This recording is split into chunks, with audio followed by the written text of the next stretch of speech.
रात्रि का गहन अंधकार, शमशान की निस्तब्धता और राख की गंध से भरी हवाएं। ऐसे समय जब साधारण मनुष्य भय से कांप उठे, एक साधक वहां बैठा मां तारा का आह्वान कर रहा था और अचानक आकाश में बिजली चमकी, राख से बनी एक आकृति प्रकट हुई। हे जगत जननी, हे आदि शक्ति, आप ही इस सृष्टि की आदि ध्वनि हैं, आप ही अंतिम मौन, आप ही वेदों का स्वर हैं, आप ही तंत्र का रहस्य। आपके बिना ये संसार शून्य है, आपके बिना साधना अधूरी है। मां, मैं आज आपके चरणों में बैठकर आपके साधना और महिमा कहने जा रहा हूं, परंतु जानता हूं कि मैं अपूर्ण हूं, मेरे शब्द अपूर्ण हैं।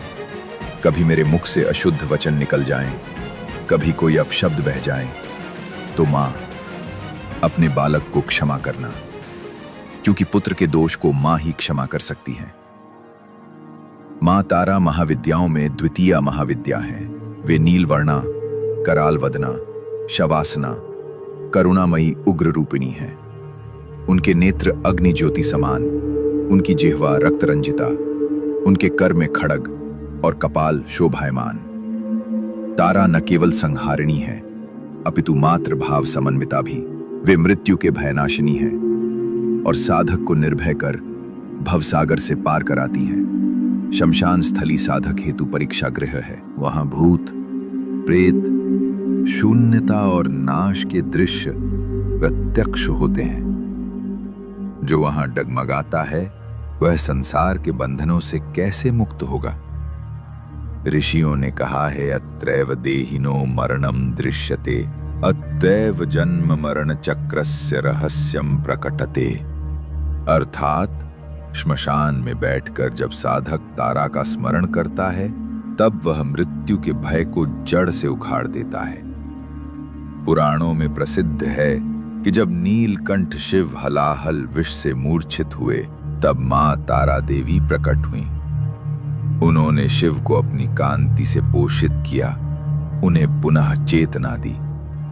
इससे सिद्ध होता है कि तारा केवल संहारिणी ही नहीं, अपितु परम माता है। या शिवार्थम विषम पीतम अमृतत्वम चकरताम, सा देवी तारिणी नामना साधकानाम हितायिनी। साधक जब शमशान में आश्रम ग्रहण करता है, दीप प्रज्वलित करता है और मंत्र जप करता है, तब वह अपने अंतरतम से प्रार्थना करता है, मां माता भव भय शोक रोग शत्रु सर्वान नाश्य, मां मोक्ष पथम प्रकटय। तारा की उपस्थिति साधक को अनुभव कराती है कि मृत्यु अंत नहीं, मार्ग है। शरीर क्षण भंगुर है, आत्मा शाश्वत है। शमशान तारा साधना के लाभ। संसार का सबसे बड़ा बंधन भय है, विशेषकर मृत्यु का भय। शमशान तारा साधना का प्रथम और प्रत्यक्ष फल है भय का शमन। ऋषियों का वचन है, भयस्य मूलम मृत्योर्भवति, तस्य नाशिनी तारा देवी। साधक जब शमशान में बैठकर तारा का जप करता है, तो मृत्यु की भीषणता भी उसे विचलित नहीं करती। उसके अंतःकरण में एक अदृश्य शक्ति कहती है, मृत्योर मां अमृतम गमया, यानी हे साधक, तू मृत्यु से अमृतत्व की ओर जा। धैर्य एवं मानसिक स्थिरता। तारा साधना साधक को असाधारण मानसिक शक्ति प्रदान करती है। संकट के समय वह विचलित नहीं होता, विपत्ति और क्लेश को सहजता से सहन कर लेता है। उसका मन स्थिर और एकाग्र हो जाता है। ऋषि ने कहा है, यस्य मनः स्थिरम स एव संसार सागरम तरति। शत्रु विनाश और अदृश्य रक्षा। तारा का उग्र रूप साधक की चारों ओर रक्षा करता है। बाहरी शत्रु हो या गुप्त शत्रु, उनके षड्यंत्र निष्फल हो जाते हैं। तांत्रिक प्रयोग, प्रेत बाधा या नकारात्मक ऊर्जाएं साधक को स्पर्श नहीं कर पाती। तांत्रिक ग्रंथों में स्पष्ट कहा गया है, तारा जब संयुक्तो साधकः कदापि दुष्टै न बाध्यते, तारा साधना से साधक को लौकिक एवं अलौकिक सिद्धियां प्राप्त होती हैं। सम्मोहन शक्ति, लोगों को आकर्षित करने की क्षमता, भविष्याभास, आने वाली घटनाओं का संकेत मिलना, परंतु ऋषियों का उपदेश है। सिद्धय साधन पथ के उपपल हैं, परम पल केवल आत्मज्ञान और मोक्ष है। तारा साधना का सर्वोच्च लाभ है आत्मज्ञान। शमशान के शून्य वातावरण में साधक देखता है कि शरीर क्षण भंगुर है, मृत्यु एक संक्रमण है, अंत नहीं। आत्मा अजन्मा, अमर और शाश्वत है। भगवद गीता कहती है, न जायते म्रियते वा कदाचित, अर्थात आत्मा न जन्म लेता है न मरता है। इस सत्य का प्रत्यक्ष अनुभव तारा साधना से ही संभव है। यही मोक्ष की दिशा है। यद्यपि तारा का रूप उग्र है, पर साधक के हृदय में वे करुणामयी माता के रूप में प्रकट होती हैं। श्मशान की भयावह नीरवता में जब साधक जप करता है, तब उसे यह अनुभूति होती है कि माँ तारा मेरी रक्षा कर रही हैं, मुझे अपने आंचल में समेट रही हैं, मेरे भय और दुख को हर रही हैं। श्मशान तारा साधना की विधि। ऋषियों ने कहा है, शरीरम शुद्धेत, मनः शुद्धेत, देशः शुद्धेत, तदा साधना सफलम भवेत। साधक को साधना से पूर्व इनका पालन करना चाहिए। पहला, देह शुद्धि। स्नान करके स्वच्छ वस्त्र धारण करें, विशेषकर नील या काले रंग का। दूसरा, मन शुद्धि। इसके लिए कुछ समय ध्यान करें, सांस को स्थिर करें और विकार शून्य बने। संकल्प, तारा देवी के सम्मुख प्रार्थना करें, हे माता, आपकी शरण में हूं, कृपा कर मुझे भय और बंधनों से मुक्त करो। साधना का स्थल। श्मशान को ही तारा साधना का प्रधान क्षेत्र माना गया है। वहां मृत्यु का सत्य प्रत्यक्ष दिखता है। साधक का मन अस्थिर होकर भी स्थिरता खोजता है। ऋषियों का वचन, शमशाने तारा देवी सदा विराजते, अत्रैव साधकस्य बंध मोक्षः भवति। यदि शमशान तक जाना संभव न हो तो साधक रात्रि में निर्जन शांत स्थान का चयन कर सकता है, किंतु वास्तविक प्रभाव शमशान में ही अधिक होता है। आसन और पूजन सामग्री। साधना के समय नील या काले वस्त्र पर बैठना श्रेष्ठ है। पूजा के लिए काली तिल, काला धूप, सरसों का तेल का दीपक, नीले या काले फूल, तांबे या मिट्टी के पात्र में जल और तारा यंत्र यदि उपलब्ध हो। आवाहन और ध्यान।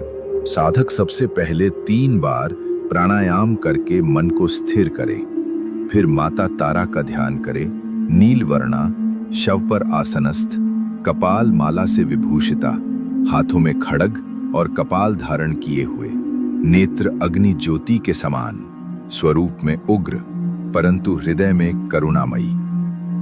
ध्यान करते समय जप करें, ओम तारे तुत्तारे तुरे स्वाहा। यह तारा का प्रसिद्ध मंत्र है जो तांत्रिक और बौद्ध परंपराओं में मान्य है। जप के लिए रुद्राक्ष या काले हकीक की माला शुभ मानी जाती है। प्रारंभ में 1 से 8 बार जप करें। धीरे धीरे साधक 1 से जर जप या उससे अधिक कर सकता है। जप करते समय मातृभाव रखें, माँ मुझे भय और बंधनों से मुक्त करो।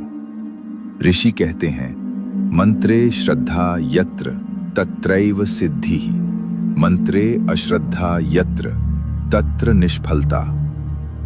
यदि साधक सक्षम हो तो अंत में हवन करे। सरसों का तेल, तिल, काला तिल और नीले फूल की आहुति दें। प्रत्येक आहुति के साथ मंत्र जपें, ओम तारे तुत्तारे तुरे स्वाहा। साधना के अंत में माता तारा से प्रार्थना करें, हे माता, आपने मेरी रक्षा की, मेरे भय को नष्ट किया, अब मुझे सदैव अपने मार्गदर्शन में रखें। फिर माता को प्रणाम कर साधना पूर्ण करें। साधना केवल रात्रि में करनी चाहिए, विशेषकर अमावस्या को। साधना के समय मौन रहें, क्रोध, भय और संशय से दूर रहें। आहार हल्का और सात्विक हो। मद्य, मांस, तामसिक भोजन और असंयमित आचरण वर्जित है। साधना का उद्देश्य केवल सिद्धि नहीं, बल्कि आत्मज्ञान और मोक्ष होना चाहिए। ऋषियों ने कहा है, अनुशासनम विना साधना न सिद्ध्यति। श्मशान तारा साधना सामान्य जप नहीं, बल्कि अत्यंत उग्र साधना है। यदि साधक नियम और संयम का पालन न करे तो उसे हानि भी हो सकती है। तारा साधना साधारण नहीं है। इसे योग्य गुरु से दीक्षा प्राप्त करके ही करना चाहिए। ऋषियों का वचन है, गुरु विना न सिद्ध, गुरु विना न रक्षणम सावधानियां। तारा को केवल शक्ति न माने, बल्कि मां के रूप में देखें। भय या घबराहट से साधक विचलित हो सकता है। श्मशान स्थल पर प्रेत और सूक्ष्म शक्तियां विचरण करती हैं। साधक का ध्यान विचलित हुआ तो ये बाधा डाल सकती हैं। सिद्धियों का दुरुपयोग करने पर वे साधक को ही बंधन में डाल देती हैं।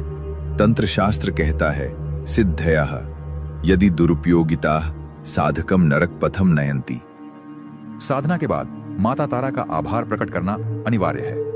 यदि साधना के समय कोई विचित्र दृश्य या अनुभव हो तो भयभीत न हो, बल्कि शांत मन से जप जारी रखें। परिणाम, यदि साधक नियम पूर्वक, श्रद्धा और मातृभाव से श्मशान तारा साधना करता है तो परिणाम इस प्रकार प्रकट होते हैं। साधक निर्भय, स्थिरचित्त और तेजस्वी हो जाता है। शत्रु या बाधा साधक को स्पर्श नहीं कर पाते। साधना के बाद अलौकिक अनुभव और दिव्य संरक्षण की अनुभूति होती है। अंततः साधक को आत्मज्ञान और मोक्ष की प्राप्ति होती है। मित्रों, आज हम जिस विषय पर चर्चा करने जा रहे हैं वह कोई साधारण पूजा पाठ या दैनिक धार्मिक अनुष्ठान नहीं है। यह एक ऐसी साधना है जिसमें छुपा है ब्रह्मांडीय रहस्य, आध्यात्मिक ऊर्जा का सागर और चेतना के जागरण का मार्ग। हम बात कर रहे हैं रुद्र चंडी साधना की। यह साधना न केवल ग्रंथों का पठन या मंत्रों का उच्चारण है, बल्कि यह साधना है स्वयं को शिव और शक्ति के मध्य संतुलन में लाने की, अपने भीतर सोई हुई दिव्यता को जगाने की और उस शक्ति से जुड़ने की जो सहार भी है और सृजन भी। रुद्र चंडी साधना को केवल एक धार्मिक प्रक्रिया मानना, इसके वास्तविक स्वरूप को छोटा करना होगा। यह है एक ऊर्जा संरेखण, यह है शिव और शक्ति के पूर्ण समर्पण और एकीकरण की अनुभूति। रुद्र शिव का तांडवी, उग्र और जागृत रूप है, वह जो काल को भी खा जाता है। चंडी देवी दुर्गा का वह तेजस्वी स्वरूप है जो तमस, मोह और अज्ञान को जला डालती है। इन दोनों महाशक्तियों का जब एक साथ आह्वान किया जाता है तो साधक के भीतर एक ऐसी ऊर्जा सक्रिय होती है जो केवल आत्मरक्षा नहीं, बल्कि आत्मजागरण की ओर भी ले जाती है। यह साधना शिव की स्थिरता और शक्ति की गति दोनों को एकत्र करती है। जहां शिव मौन है वहां शक्ति संगीतमय है, और जहां शिव शून्यता है वहां शक्ति सृजन है। और जब ये दोनों एक साथ मिलते हैं तब उत्पन्न होता है वह ब्रह्मांडीय संतुलन जिसे अनुभव करना ही रुद्र चंडी साधना का वास्तविक उद्देश्य है। आज के इस वीडियो में हम रुद्र चंडी साधना के हर पक्ष को समझने का प्रयास करेंगे। तो अब आइए हम क्रमशः समझते हैं रुद्र चंडी साधना की वह रहस्यमय संरचना जो साधक को साधारण मनुष्य से दिव्यता की ओर ले जाती है। रुद्र चंडी नाम में ही रहस्य छुपा है। रुद्र शिव का वह स्वरूप जो प्रचंड है, उग्र है और जागृत है। वह जो सहार करता है परंतु उसी सहार से सृजन की नींव रखता है। चंडी देवी दुर्गा का वह आदिशक्ति रूप जो अज्ञान का नाश करती है, असुरों का सहार करती है और साधक को भय मुक्त बनाती है। जब ये दो महान चेतनाएं एक साधना में एकत्र होती है तब वह केवल एक धार्मिक प्रक्रिया नहीं रहती, वह बन जाती है एक दिव्य संगति, एक ब्रह्मांडीय आवाहन। रुद्र चंडी साधना एक ऐसी साधना जो शिव की चेतना और शक्ति की क्रिया को एक सूत्र में बांधती है। यह न केवल आपके चारों ओर की ऊर्जा को शुद्ध करती है, बल्कि आपके भीतर के आत्म ब्रह्म को भी जागृत करती है। यह वह साधना है जहां रुद्र का सहार और चंडी का रक्षण एक साथ कार्य करता है, जहां अज्ञान का अंत होता है और ज्ञान का प्रकाश फूट पड़ता है।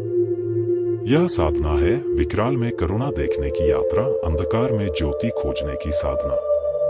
और नश्वरता में अमरत्व की अनुभूति। शिव और शक्ति, ये दो नाम, दो रूप लग सकते हैं, लेकिन वास्तव में ये एक ही ब्रह्मा तत्व के दो पहलू हैं। शिव है चेतना, निराकार, शांत, साक्षी। शक्ति है क्रियाशीलता, गति, सृजन और परिवर्तन। जैसे अग्नि से उसकी गर्मी को अलग नहीं किया जा सकता, जैसे सूरज से उसकी रोशनी को अलग नहीं किया जा सकता, वैसे ही शिव और शक्ति को भी एक दूसरे से अलग नहीं किया जा सकता। रुद्र चंडी साधना हमें यह स्मरण कराती है कि जब हम शिव का ध्यान करते हैं तो शक्ति स्वतः उपस्थित हो जाती है, और जब हम शक्ति की आराधना करते हैं तो शिव साक्षात अनुभव में आते हैं। यह साधना हमें हमारे भीतर के उसी संतुलन की ओर ले जाती है जहां चेतना और क्रिया, ध्यान और ऊर्जा दोनों का पूर्ण एकत्व होता है। यही है रुद्र चंडी का गूढ़ रहस्य, जहां साधना केवल एक कर्म नहीं बल्कि आत्मा का जागरण बन जाती है। इस साधना की मूल आत्मा मंत्र, शक्ति और श्रद्धा का समन्वय है। यह केवल मंत्रोच्चारण नहीं बल्कि भीतर की चेतना को जागृत करने की प्रक्रिया है। इस दिव्य साधना में दो प्रमुख वैदिक और पौराणिक ग्रंथों का पाठ किया जाता है। पहला, रुद्राष्टाध्याय। यह यजुर्वेद से लिया गया शिव का स्तुति पाठ है, जिसमें रुद्र के अनेक रूपों का वर्णन है। उनका उग्र रूप, शांत स्वरूप, करुणामय हृदय और ब्रह्मा स्वरूप जैसे रूपों का वर्णन है। यह पाठ केवल शिव की स्तुति नहीं करता बल्कि साधक के भीतर स्थित रुद्र तत्व को जागृत करता है, जो न केवल भय से मुक्ति देता है बल्कि भीतर की जड़ता को भी भस्म कर देता है। दूसरा, देवी महात्म्य यानी दुर्गा सप्तशती। यह पाठ शक्ति के चरम स्वरूप मां चंडी की महिमा का वर्णन करता है। यहाँ मां दुर्गा के नव रूपों की कथाएं, उनके द्वारा दानवों के सहार की गाथाएं और शक्ति की करुणा व क्रोध दोनों के संतुलन की दिव्य झलक मिलती है। यह पाठ साधक के भीतर की दैवी शक्ति को जागृत करता है, जो अज्ञान, भय और नकारात्मकता का अंत करती है। इन दोनों ग्रंथों का संयुक्त पाठ एक ओर साधक को अंदर से स्थिर और जागृत करता है और दूसरी ओर उसे साहस, शक्ति और रक्षा से भर देता है। यही है रुद्र चंडी साधना की मूल विधि, जहां मंत्र, भाव और ध्यान तीनों का संगम साधक को दैवी चेतना की ओर अग्रसर करता है। हमारे जीवन में जो भी समस्याएं आती हैं, चाहे वह भय हो, असुरक्षा हो, बीमारी हो, असफलता हो या मानसिक भ्रम, इन सब का मूल कारण होता है ऊर्जा का असंतुलन। रुद्र चंडी साधना इसी असंतुलन को दूर करने की एक शक्तिशाली विधि है। जब हम शिव की आराधना करते हैं तो हमारी चेतना स्थिर और निर्मल होती है। जब हम शक्ति की आराधना करते हैं तो जीवन में गति, ऊर्जा और उत्साह आता है। शिव और शक्ति का यह संतुलन भीतर से हमारे मन को प्रकाशमान करता है और बाहर से हमारे जीवन में सुरक्षा और सामर्थ्य लाता है। यही वह गूढ़ रहस्य है जो रुद्र चंडी साधना को अन्य साधनाओं से अलग बनाता है। यह न केवल हमारी आंतरिक ऊर्जा को जागृत करता है, बल्कि हमारे जीवन में स्थायित्व, शक्ति और शांति का सामंजस्य स्थापित करता है। रुद्र चंडी साधना तांत्रिक और शाक्त परंपराओं में अत्यंत महत्वपूर्ण मानी जाती है। यह साधना न केवल बाहरी बाधाओं से बल्कि हमारे जीवन में छुपी अदृश्य नकारात्मक शक्तियों से भी सुरक्षा प्रदान करती है, जैसे पितृदोष, ग्रह दोष, नजर दोष, मानसिक अस्थिरता और अन्य ऊर्जात्मक संकट। जब साधक नियमित और श्रद्धा पूर्वक रुद्र चंडी साधना करता है तो उसकी आंतरिक ऊर्जा एक दिव्य कवच के रूप में विकसित होती है। यह कवच एक शक्तिशाली ऊर्जात्मक ढाल बनकर उसे जीवन की हर चुनौती और बाधा के बीच आत्मबल और शांति प्रदान करता है। देवी की कृपा, मोक्ष से परे, जीवन में शक्ति। रुद्र चंडी साधना केवल आत्मा को मोक्ष की दिशा में नहीं ले जाती, बल्कि जीवन को पूर्णता, शक्ति और सार्थकता भी प्रदान करती है। दुर्गा सप्तशती के पाठ में जब साधक श्रद्धा और निष्ठा के साथ मां दुर्गा का आवाहन करता है तो उसे अनेकों वरदान प्राप्त होते हैं, जैसे धन की प्राप्ति, धैर्य और स्थिरता, बल और साहस, बुद्धि और विवेक। साथ ही उसके मन से भय, भ्रम और मानसिक दुर्बलता दूर हो जाती है। इस प्रकार साधक के जीवन में एक नई चेतना, उत्साह और दिव्यता का संचार होता है। रुद्र चंडी साधना हर किसी के लिए नहीं है। यह एक गंभीर, गहन और पूरी श्रद्धा के साथ की जाने वाली साधना है। यह विशेष रूप से उन साधकों के लिए है जो अपने जीवन में स्थायित्व, उद्देश्य और आध्यात्मिक उन्नति की गहरी इच्छा रखते हैं। बार बार आने वाली रुकावटों, मानसिक तनाव या असफलताओं से छुटकारा पाना चाहते हैं और जो अपने पूर्वजों के अदृश्य प्रभावों या जीवन में छुपी नकारात्मक ऊर्जाओं से मुक्त होना चाहते हैं। और सबसे महत्वपूर्ण, वे जो शिव और शक्ति को केवल पूजा नहीं बल्कि अपने जीवन का सार बनाना चाहते हैं। साधना की तैयारी। इस साधना के लिए एक शांत, स्वच्छ और पवित्र स्थान चुनना बहुत जरूरी है। यह स्थान घर में ऐसा होना चाहिए जहां ध्यान भंग न हो।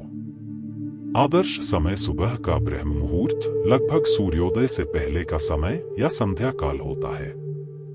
इस समय वातावरण शुद्ध और ऊर्जा के लिए अनुकूल होता है, जिससे साधना की प्रभावशीलता बढ़ती है। साधना शुरू करने से पहले मन और आत्मा को केंद्रित करते हुए स्पष्ट संकल्प लें। अपने उद्देश्य को दृढ़ता से तय करें, चाहे वह आत्मिक उन्नति हो, नकारात्मकता से मुक्ति हो या देवी देवताओं की कृपा प्राप्ति। यह संकल्प साधना को प्रभावी बनाने में मदद करता है और साधक के मन को स्थिर करता है। रुद्राष्टाध्यायी यह यजुर्वेद का शिव स्तुति पाठ है, जिसमें शिव के विभिन्न रूपों का स्मरण और पूजन होता है। साधना में इसका पाठ करना चाहिए। इस पाठ से साधक के भीतर शिव की शक्ति जागृत होती है। संक्षिप्त रूप में, यदि समय न हो तो ओम नमो भगवते रुद्राय या ओम नमः शिवाय का 108 बार जाप करें। पूर्ण रूप में, अगर आपके पास समय है, रुद्राष्टाध्यायी के सभी 8 अध्यायों का पाठ करें। दुर्गा सप्तशती माँ दुर्गा के 700 श्लोकों का संग्रह, जो उनके नवरूपों और शक्ति की महिमा का वर्णन करता है। यदि पूरा पाठ समय की वजह से संभव न हो तो कम से कम प्रमुख अध्याय जैसे कवच, अर्गला, कीलक और अन्य महत्वपूर्ण पाठ जरूर करें। इससे माँ की कृपा और सुरक्षा मिलती है। 108 बार मंत्र रूप में जाप करें। ओम ऐं ह्रीं क्लीं चामुंडाय विच्चे। एक ही समय पर रोज साधना करें। 7, 11 या 21 दिन नियमित करें। साधना के अंत में यज्ञ या हवन करना आवश्यक होता है। हवन से पवित्र अग्नि के माध्यम से सभी मंत्रों की ऊर्जा समाहित होती है और यह आध्यात्मिक ऊर्जा के रूप में घर और साधक के आसपास फैलती है। हवन के बाद तर्पण यानी जल अर्पण और पुष्पांजलि देकर देवी देवताओं को सम्मान देना चाहिए। इसे शक्ति का प्रसाद माना जाता है, जो साधक के मन और शरीर को शुद्ध करता है। साधना के प्रभाव को बढ़ाने के लिए जीवन में सात्विकता अत्यंत आवश्यक है। इसका अर्थ है सात्विक आहार लें, ताजे, शुद्ध और हल्के भोजन का सेवन करें।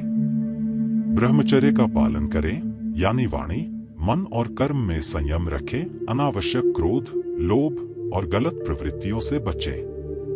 अपने विचारों, शब्दों और कर्मों को पवित्र और सकारात्मक बनाए रखें। ये नियम साधना की शक्ति को स्थायी बनाते हैं और ऊर्जा के सही संचार में मदद करते हैं। रुद्र चंडी साधना केवल एक धार्मिक अनुष्ठान या परंपरा नहीं है, यह एक गहरा, वैज्ञानिक और आध्यात्मिक सत्य है जो आत्मा और ब्रह्मांड के बीच के संबंध को स्पष्ट करता है। यह साधना ऊर्जा विज्ञान है, चेतना विज्ञान है। यदि जीवन में कोई ऐसी शक्ति है जो बार बार आपको पीछे खींचती है, डराती है या रोकती है, तो यह समय है उस ऊर्जा को पहचानने, स्वीकारने और मुक्त करने का। मित्रों, प्राचीन तंत्र शास्त्रों में कालरात्रि महाविद्या शाबर साधना को सबसे शक्तिशाली और रहस्यमयी साधनाओं में से एक माना गया है। यह साधना साधक को अद्भुत आत्मरक्षा शक्ति, शत्रु नाश की सिद्धि और गूढ़ तांत्रिक ज्ञान प्रदान करती है। लेकिन सावधान, यह कोई साधारण साधना नहीं है। यह केवल उन्हीं के लिए है जो साधना मार्ग पर पूर्ण निष्ठा और दृढ़ संकल्प के साथ आगे बढ़ने को तैयार हैं। इस वीडियो में हम आपको इस साधना से जुड़ी हर महत्वपूर्ण जानकारी देंगे, इसकी विधि, नियम और इससे मिलने वाले अद्भुत लाभ। तो इस वीडियो को अंत तक ध्यान से देखें, क्योंकि यह ज्ञान दुर्लभ और अत्यंत गोपनीय है। यह साधना अत्यंत गुप्त और शक्तिशाली है, इसे बिना गुरु के मार्गदर्शन के न करें। साधना अधूरी छोड़ने से प्रतिकूल प्रभाव पड़ सकता है। अब जानते हैं कि कालरात्रि महाविद्या वास्तव में क्या है और इसका महत्व क्या है। सृष्टि की अधिष्ठात्री शक्तियों में से एक हैं देवी कालरात्रि। यह महाविद्या नवदुर्गाओं में 7वें स्थान पर आती है और तंत्र शास्त्रों में इन्हें सबसे उग्र रूपों में से एक माना गया है। कालरात्रि नाम से ही स्पष्ट होता है, वह देवी जो स्वयं काल यानी मृत्यु से भी परे हैं, जो अंधकार और भय का नाश करती हैं। इनके स्वरूप का वर्णन करते हुए कहा गया है कि इनका रंग घने अंधकार के समान काला है, इनके केश खुले हुए हैं और 3 नेत्रों से प्रचंड ज्वालाएं निकलती हैं। यह देवी तंत्र साधकों की आराध्या हैं। इनकी साधना से साधक को अजेय शक्ति, आत्मरक्षा की सिद्धि और अदृश्य शक्तियों पर नियंत्रण प्राप्त होता है। यह वही देवी हैं जो रात्रि के समय हमारे चारों ओर की नकारात्मक ऊर्जाओं, भूत प्रेत बाधाओं और तांत्रिक आक्रमणों से हमारी रक्षा करती हैं। देवी कालरात्रि का स्वरूप और विशेषताएं। माता कालरात्रि का शरीर काली देह, प्रचंड रूप। देवी का रंग अंधकार के समान काला है, जिससे नकारात्मक शक्तियां भयभीत हो जाती हैं। इनके 3 नेत्रों से अग्नि की ज्वालाएं निकलती हैं, जो तमोगुण और अज्ञान को भस्म कर देती हैं। देवी का स्वरूप असीम शक्ति का प्रतीक है। यह देवी भय नाशिनी है, जो साधकों को निर्भयता प्रदान करती हैं। यह प्रतीक है कि देवी किसी भी विकराल शक्ति को वश में कर सकती हैं। देवी कालरात्रि की आराधना साधक को निर्भय बनाती है। जो कोई भी इनकी साधना करता है, वह जीवन में आने वाले किसी भी संकट से अडिग रहता है। कालरात्रि महाविद्या का आध्यात्मिक और तांत्रिक महत्व। तंत्र साधकों के लिए यह महाविद्या सबसे गूढ़ और शक्तिशाली साधनाओं में से एक है। यह साधना रात्रि में की जाती है, विशेष रूप से अमावस्या, पूर्णिमा या भैरव अष्टमी की रात को। साधना के दौरान साधक को गूढ़ तांत्रिक ज्ञान की प्राप्ति होती है, जिससे वह शत्रु नाश, आत्मरक्षा और ऊपरी बाधाओं से मुक्ति प्राप्त कर सकता है। यह साधना भय, शत्रु बाधा, ऊपरी हवा और नकारात्मक ऊर्जाओं से सुरक्षा प्रदान करती है। देवी कालरात्रि की कृपा से साधक को रात्रि में अदृश्य शक्तियों पर नियंत्रण प्राप्त होता है और वह आत्मिक व मानसिक रूप से अत्यंत शक्तिशाली हो जाता है। अब जब हमने जाना कि कालरात्रि महाविद्या क्या है और इसका महत्व कितना गहरा है, तो अब समय है यह जानने का कि इस साधना से हमें क्या क्या लाभ हो सकते हैं। कालरात्रि महाविद्या शाबर साधना ऐसी ही एक अत्यंत प्रभावशाली साधना है, जो न केवल आत्मरक्षा प्रदान करती है, बल्कि साधक को अपार आध्यात्मिक और तांत्रिक शक्तियां भी देती है। इस साधना का महत्व केवल तांत्रिक या गूढ़ विज्ञान में ही नहीं, बल्कि हमारे जीवन के हर क्षेत्र में है। कालरात्रि महाविद्या शाबर साधना का महत्व केवल भय को दूर करने में नहीं है, बल्कि यह साधक को आत्मिक बल और मानसिक स्थिरता प्रदान करती है। इस साधना से साधक किसी भी नकारात्मक शक्ति, भूत प्रेत बाधा और तांत्रिक आक्रमणों से बचाव कर सकता है। इस साधना को सिद्ध करने पर शत्रु स्वतः ही परास्त हो जाते हैं। साधना के दौरान उत्पन्न ऊर्जा एक दिव्य कवच बनाती है, जिससे साधक किसी भी संकट से बच सकता है। यह साधना भय को समाप्त कर देती है, जिससे साधक किसी भी परिस्थिति में आत्मविश्वास के साथ खड़ा रह सकता है। यह साधना करने से साधक को गूढ़ तंत्र विद्याओं का ज्ञान मिलता है और वह तंत्र शास्त्र में निपुण हो जाता है। कालरात्रि महाविद्या की साधना करने से साधक को अनगिनत लाभ प्राप्त होते हैं। यह साधना केवल आध्यात्मिक ही नहीं बल्कि भौतिक और मानसिक रूप से भी लाभदायक होती है। साधक के तेज और ऊर्जा से शत्रु स्वयं पीछे हट जाते हैं। किसी भी प्रकार की बुरी शक्तियां साधक के पास नहीं आ सकती। साधना करने के बाद साधक को सूक्ष्म जगत के रहस्यों का ज्ञान होने लगता है। रात्रि के समय कोई भी नकारात्मक शक्ति या तांत्रिक आक्रमण साधक को प्रभावित नहीं कर सकता। साधक को गूढ़ आध्यात्मिक अनुभव होते हैं, जिससे वह साधारण मनुष्यों से ऊपर उठ जाता है। अब जब हमने जाना कि इस साधना से कितने अद्भुत लाभ प्राप्त होते हैं, तो अब समय है यह जानने का कि इस साधना को करने के लिए किन सामग्रियों और विशेष स्थान की आवश्यकता होती है। हर शक्तिशाली साधना के लिए सही सामग्री और उचित स्थान का चुनाव अत्यंत महत्वपूर्ण होता है। साधना की सफलता इस पर निर्भर करती है कि उसे कितनी शुद्धता, निष्ठा और उचित प्रक्रिया से किया गया है। कालरात्रि महाविद्या शाबर साधना एक अत्यंत गूढ़ और तांत्रिक साधना है। इसे करने के लिए कुछ विशेष सामग्रियों की आवश्यकता होती है, जो ऊर्जा को आकर्षित कर साधना को सिद्ध करने में सहायक होती हैं। साधना की आवश्यक सामग्री। साधना के समय देवी का चित्र या विशेष रूप से सिद्ध किया गया यंत्र आवश्यक होता है। साधक को काले या लाल रंग के वस्त्र धारण करने चाहिए, क्योंकि ये रंग देवी की ऊर्जा को आकर्षित करते हैं। यह साधना विशेष रूप से तांत्रिक प्रक्रिया से जुड़ी है, इसलिए इसमें श्मशान की भस्म का उपयोग किया जाता है। साधना के दौरान दक्षिण दिशा में सरसों के तेल का दीपक जलाना अत्यंत आवश्यक होता है। देवी कालरात्रि की पूजा में इन फूलों का विशेष महत्व होता है। ऊर्जाओं को नियंत्रित करने और शत्रु बाधा को दूर करने के लिए इनका प्रयोग किया जाता है। रक्त चंदन या कस्तूरी विशेष मंत्र सिद्धि के लिए इसका उपयोग किया जाता है। शराब या मद्य कुछ तांत्रिक प्रक्रियाओं के लिए, उग्र साधनाओं में इसे शक्ति जागरण के लिए प्रयोग किया जाता है, लेकिन यह केवल अनुभवी साधकों के लिए होता है। नारियल और नींबू ऊर्जा संतुलन और नकारात्मक प्रभावों को दूर करने के लिए इनका प्रयोग किया जाता है। साधना के लिए उचित स्थान। कालरात्रि महाविद्या शाबर साधना को किसी भी स्थान पर नहीं किया जा सकता।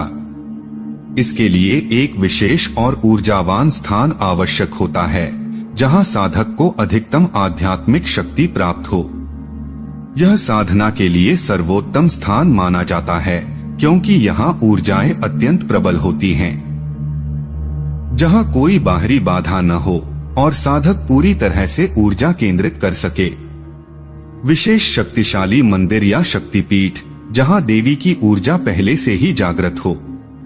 यदि खुले स्थान संभव न हो तो घर में एक विशेष गुप्त साधना कक्ष बनाया जा सकता है। यदि किसी शक्ति पीठ में अनुमति हो तो वहां साधना की जा सकती है। अब जब हमने जाना कि इस साधना के लिए किन सामग्रियों और स्थान की आवश्यकता होती है, तो अब समय है यह जानने का कि इस साधना की संपूर्ण विधि क्या है। यह साधना केवल उन्हीं के लिए है जो निडर हैं, संयम और साधना शक्ति रखते हैं। यदि इसे पूर्ण विधि और शुद्ध भावना से किया जाए तो साधक को मां कालरात्रि की सिद्धि प्राप्त होती है, जिससे वह अजेय बन सकता है।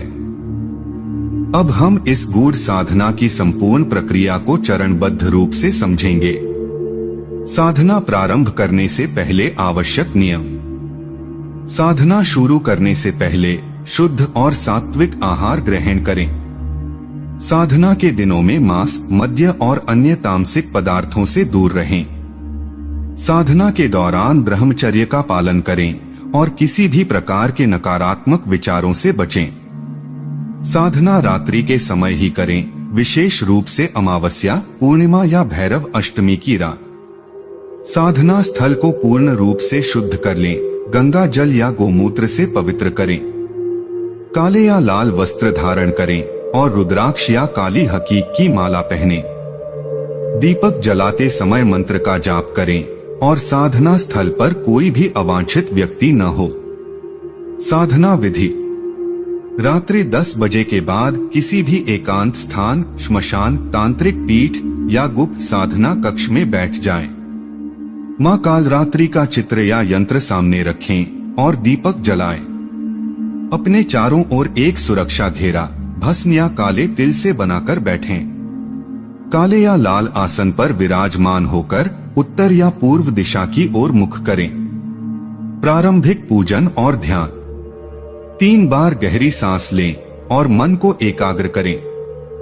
देवी को लाल या काले फूल, धूप, दीप, नैवेद्य अर्पित करें। सरसों के तेल का दीपक जलाकर देवी से साधना सफल होने की प्रार्थना करें। बीज मंत्र का 108 बार जाप करें। मंत्र इस प्रकार हैं: ऐ ह्री क्री कालरात्र्यै नमः। फिर गुरु मंत्र का जाप करें यदि गुरु द्वारा दिया गया हो। मुख्य साधना प्रक्रिया: कालरात्रि सिद्ध शाबर मंत्र का जाप 1100 बार या 21 माला करें। मंत्र इस प्रकार हैं: ह्री श्री क्री कालरात्रि देवी सर्वशत्रु विनाशिनी सर्वरक्षा कुरु कुरु स्वाहा। मंत्र जाप के दौरान ध्यान केंद्रित रखें और देवी के दिव्य स्वरूप का मानसिक ध्यान करें।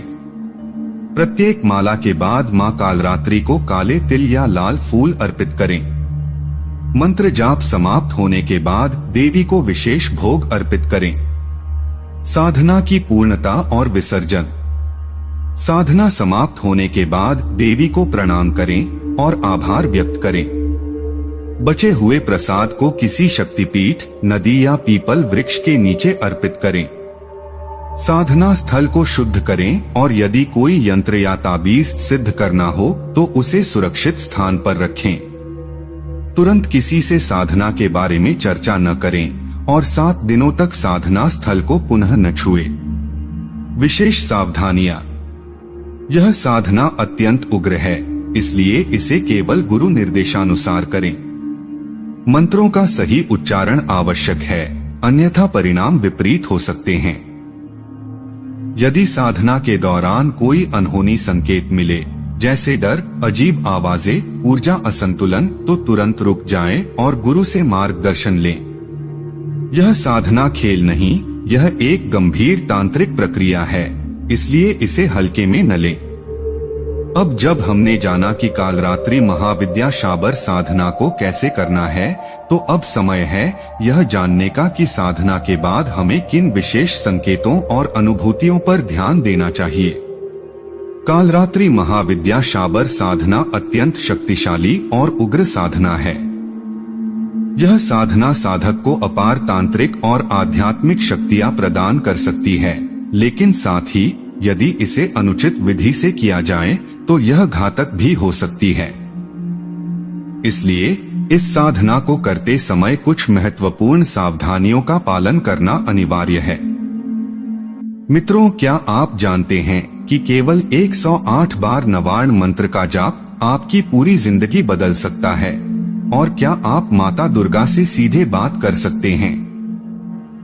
यह प्रश्न न केवल रहस्यमय है, बल्कि इसमें गहराई से जुड़ी आध्यात्मिक संभावनाओं को भी उजागर करता है। नवार्ण मंत्र, जिसे ओम ऐं ह्रीं क्लीं चामुंडाय विच्चे के रूप में जाना जाता है, शक्ति और साधना का अद्भुत संगम है। यह मंत्र विशेष रूप से माता दुर्गा की कृपा प्राप्त करने और जीवन के सभी कष्टों को समाप्त करने के लिए प्रभावी माना जाता है। नवार्ण मंत्र एक अत्यंत शक्तिशाली और पवित्र मंत्र है जो देवी दुर्गा या शक्ति की उपासना में उपयोग किया जाता है। इसे शक्ति साधना का मूल मंत्र माना जाता है। यह मंत्र देवी महात्म्यम दुर्गा सप्तशती का अभिन्न हिस्सा है और तांत्रिक साधना में इसका विशेष महत्व है। यह मंत्र इस प्रकार है: ओम ऐं ह्रीं क्लीं चामुंडाय विच्चे। मंत्र के प्रत्येक शब्द में अमूल्य शक्ति का समावेश है। इसे नवार्ण मंत्र इसलिए कहा गया है क्योंकि यह 9 अक्षरों से युक्त होता है। यह मंत्र आद्या शक्ति महाकाली को समर्पित है और इसे देवी के सबसे शक्तिशाली मंत्रों में से एक माना जाता है। नवार्ण नाम का तात्पर्य यह भी है कि यह मंत्र नव शक्तियों और त्रिगुणात्मक ऊर्जा, सृष्टि, स्थिति और संहार का प्रतिनिधित्व करता है। इसमें ओम यह सर्वव्यापक ब्रह्मा का प्रतीक है जो सृष्टि, स्थिति और लय का संकेत देता है। ऐम सरस्वती का बीज मंत्र है जो ज्ञान और वाणी का प्रतीक है। त्रीम महालक्ष्मी का बीज मंत्र है जो आध्यात्मिक और भौतिक ऊर्जा का स्रोत है। क्लीम यह कामकला का बीज मंत्र है जो शक्ति और आकर्षण का प्रतीक है। चामुंडाय यह दुर्गा के चामुंडा स्वरूप का आह्वान है जो दुष्ट शक्तियों का नाश करती हैं। विच्चे का अर्थ है संपूर्ण चेतना या ज्ञान की स्थिति। इसमें माँ सरस्वती एवं माँ लक्ष्मी ह्रीम और माँ काली क्लीम की संयुक्त ऊर्जा समाहित है। यह मंत्र साधक को आत्मिक बल और सभी बाधाओं से मुक्ति दिलाने में सहायक है। नवार्ण मंत्र के जाप से मिलने वाले 10 प्रमुख लाभ।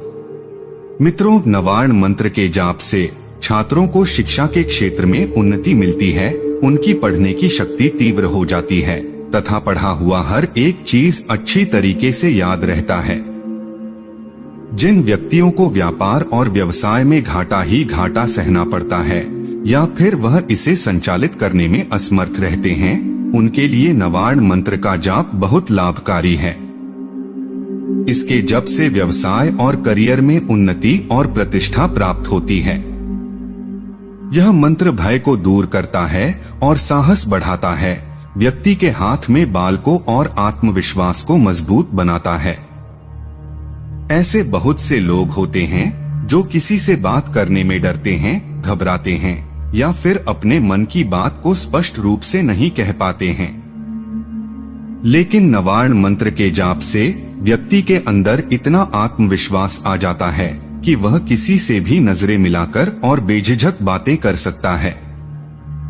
इस मंत्र के जाप से कुंडली के ग्रह दोष शांत होते हैं तथा माँ लक्ष्मी की कृपा से दरिद्रता दूर होती है। इस मंत्र के जाप से मानसिक तनाव कम होता है और पापों का नाश होता है तथा जाप से पुण्य फल प्राप्त होता है। जाप करने की विधि और नियम। जप के लिए शांत, स्वच्छ और पवित्र स्थान चुनें। उत्तर या पूर्व दिशा की ओर मुख करके बैठें।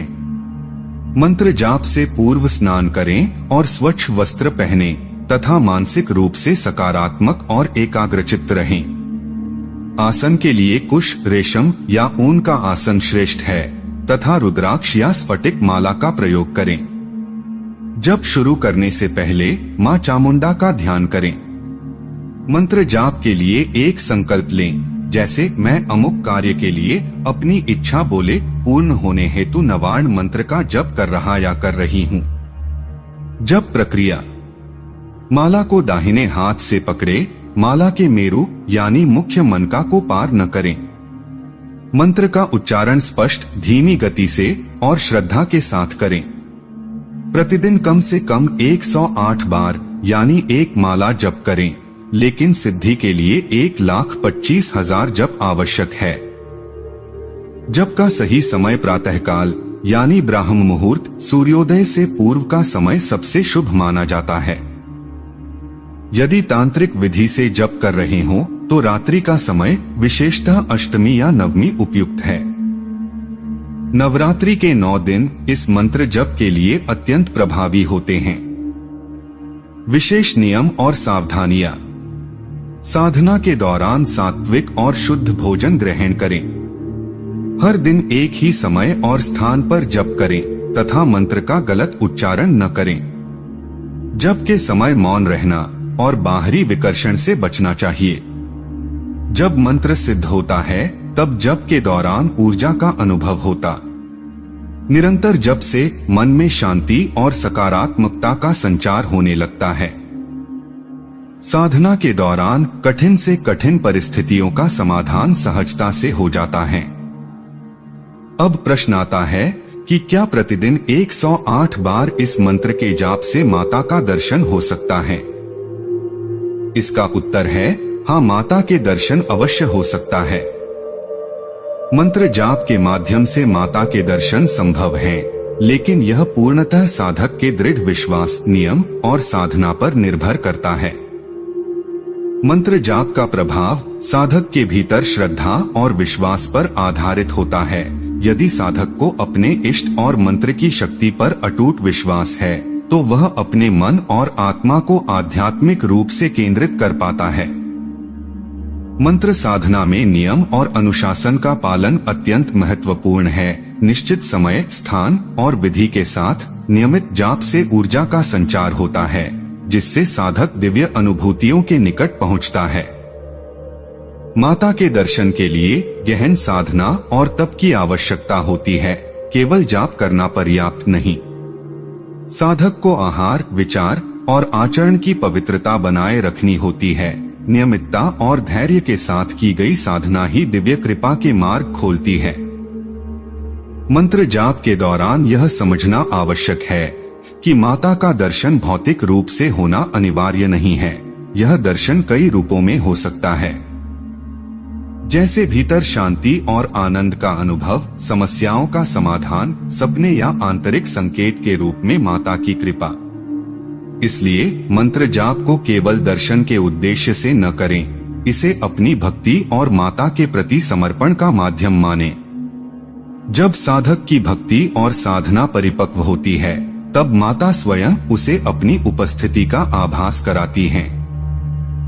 अगर मैं आपसे कहूं कि केवल 9 दिनों में आपका डर, आपकी बाधाएं और आपकी नकारात्मकता सब मिट सकती है, क्या आप विश्वास करेंगे? क्या आप जानते हैं कि महाकाली के केवल एक नाम का जाप भी आपके जीवन की दिशा बदल सकता है? तो सोचिए, जब माँ के 1000 नामों का उच्चारण होता है, तब साधक को कैसी दिव्य शक्ति प्राप्त होती होगी। तो इस वीडियो के अंत तक बने रहिए, क्योंकि यही शक्ति छुपी है काली सहस्रनाम साधना में। मित्रों, भारत की आध्यात्मिक परंपरा में सहस्रनाम साधना का बहुत ऊंचा स्थान है। सहस्रनाम का अर्थ होता है देवी या देवता के 1000 पवित्र नामों का स्मरण और जप। यह न केवल साधना का एक अंग है, बल्कि साधक के लिए आत्मानुभूति, आध्यात्मिक प्रगति और परम शक्ति से संबंध जोड़ने का मार्ग भी है। महाकाली के सहस्रनाम का उल्लेख हमें कालिका पुराण, महानिर्वाण तंत्र और अन्य तांत्रिक ग्रंथों में मिलता है। सहस्रनाम साधना को विशेष रूप से भय और मृत्यु से पार पाने की साधना कहा गया है। काली मां को समय की अधिष्ठात्री और मृत्यु का अतिक्रमण करने वाली माना जाता है। जब साधक उनके 1000 नामों का स्मरण करता है, तो वास्तव में वह समय, भय, मृत्यु और अज्ञान पर विजय पाने की यात्रा पर निकलता है। कालिका पुराण इसमें महाकाली की पूजा, मंत्र, यंत्र और सहस्रनाम के महत्व का वर्णन है। देवी महात्म्य यानी दुर्गा सप्तशती, इसमें मां के विविध रूपों का गुणगान मिलता है। तांत्रिक ग्रंथ रुद्रामल, कुलार्णव तंत्र आदि में काली की उपासना और नामजप का महत्व बताया गया है। मां काली के 1000 नाम साधक को उनके विभिन्न स्वरूपों का अनुभव कराते हैं। हर नाम किसी विशेष गुण, शक्ति और आशीर्वाद का प्रतीक है। माता महाकाली असीम शक्ति और रक्षक रूप। शिवप्रिया शिव की अर्धांगिनी, संतुलन और प्रेम की शक्ति। समय स्वरूपिणी काल और समय की अधिष्ठात्री। दुष्ट संहारिणी नकारात्मक शक्तियों का नाश करने वाली। इस प्रकार साधक जब सहस्रनाम का जप करता है, तो वह केवल नाम नहीं लेता, बल्कि अपने जीवन के विभिन्न पक्षों को बदलने और शुद्ध करने की प्रक्रिया में प्रवेश करता है। साधना का उद्देश्य। यह साधना साधक को निर्भय और निडर बनता है तथा आत्मविश्वास, साहस और आध्यात्मिक ऊर्जा की वृद्धि करता है। काली सहस्रनाम साधक को चारों ओर एक दिव्य कवच प्रदान करता है, जो साधक को हर बाधा से रक्षा करता है। इसके निरंतर अभ्यास से साधक उच्चतर साधनाओं के लिए पात्र बनता है। गृहस्थ साधक केवल दीपक, पुष्प और श्रद्धा से सहस्रनाम पाठ कर सकता है। तांत्रिक साधक पूर्ण अनुष्ठान, नियम और गुरु की आज्ञा से गहन साधना कर सकता है। आज की दुनिया भय, तनाव और असुरक्षा से भरी हुई है। ऐसे समय में सहस्रनाम साधना साधक को मानसिक शांति, आत्मविश्वास और आध्यात्मिक संतुलन प्रदान करती है। यही कारण है कि इस साधना को फिर से लोकप्रिय बनाया जा रहा है। साधना की विधि। सहस्रनाम साधना केवल नामों का पाठ नहीं है, बल्कि यह एक अनुष्ठानिक यात्रा है जिसमें साधक शरीर, मन और आत्मा को एकाग्र कर मां काली की ऊर्जा में प्रवेश करता है। साधना के लिए स्वच्छ और शांत जगह चुनें। मंत्र जाप करते समय पूर्व या उत्तर दिशा में मुख करके बैठना श्रेष्ठ है। ऊन, कुश या सूती आसन यह साधना की ऊर्जा को स्थिर करता है। वस्त्र शुद्ध, अधिमानतः लाल या सफेद वस्त्र। सामग्री में दीपक, धूप, लाल पुष्प, जल, नैवेद्य आदि ले सकते हैं। साधना का क्रम। सबसे पहले शुद्धि और स्नान, शरीर और मन की पवित्रता आवश्यक है। साधना के उद्देश्य का संकल्प लें, जैसे भय से मुक्ति, आत्मबल, देवी कृपा आदि के लिए संकल्प ले सकते हैं। साधना से स्थिर होकर बैठें और गहरी श्वास लें। इसके बाद दीपक जलाकर मां काली को हृदय से स्मरण करें। प्रत्येक साधना गणेश और गुरु को नमन करके ही प्रारंभ होती है, इसलिए विघ्नहर्ता गणेश जी से प्रार्थना करते हुए और गुरु को प्रणाम करने के बाद ही साधना शुरू करो। सहस्रनाम पाठ। पाठ करते समय एक एक नाम पढ़े और प्रत्येक नाम पर पुष्प या अक्षत अर्पित करें। अगर आपके पास समय नहीं है तो समयाभाव में केवल उच्चारण भी कर सकते हैं। उनका मूल मंत्र इस प्रकार है: क्री कालिकाय नमः। इस मंत्र का रुद्राक्ष की माला से 108 बार जप करें।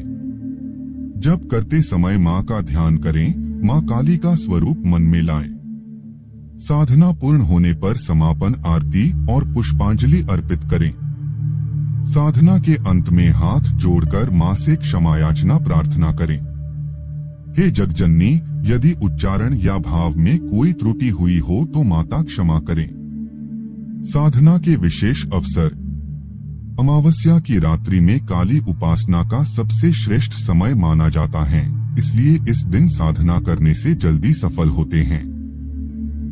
नवरात्रि में 9 दिन का सहस्रनाम जप साधना को अधिक प्रभावी बनाता है। अगर आप नवरात्रि में 9 दिनों तक मां महाकाली का सहस्रनाम का पाठ करते हैं तो आपको बहुत अधिक लाभ मिल सकते हैं। शनिवार का दिन महाकाली और शनि देव दोनों की कृपा प्राप्त करने के लिए उत्तम दिन। इस दिन भी आप साधना कर सकते हैं। साधना का नियम। साधना के समय सात्विक भोजन करें, असत्य, क्रोध और हिंसा से दूर रहें। साधना काल में नियमितता रखें, यानी साधना प्रतिदिन निर्धारित समय और निर्धारित दिनों तक करें। इस साधना को आप 9 दिन, 21 दिन या 41 दिन कर सकते हैं, यह आपके ऊपर निर्भर करता है। साधना की निरंतरता साधक को गहन अनुभव दिलाती है। एक बात हमेशा याद रखें, बिना गुरु के कोई भी साधना न करे। साधकों के अनुभव। साधना करते समय ध्यान में तेज प्रकाश का अनुभव होना। साधना के बाद अपार शांति और आत्मविश्वास की अनुभूति। इस साधना से जीवन की कठिनाइयां धीरे धीरे दूर होने लगता है। वैज्ञानिक और मनोवैज्ञानिक दृष्टिकोण से देखें तो सहस्रनाम का उच्चारण ब्रेन वेव्स को संतुलित करता है। बार बार नाम जपने से अवचेतन मन में सकारात्मक ऊर्जा प्रवेश करती है।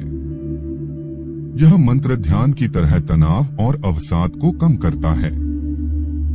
गृहस्थ साधकों के लिए यह साधना पारिवारिक शांति और सामंजस्य स्थापित करता है। आर्थिक और सामाजिक स्थिरता प्रदान करता है। इस साधना से बच्चों और परिवार की सुरक्षा बनी रहती है। तांत्रिक साधकों के लिए सहस्रनाम साधना उच्चतर साधनाओं जैसे यंत्र, मंत्र, होम का आधार है। यह साधक को दिव्य दर्शन और शक्तियों तक ले जा सकती है।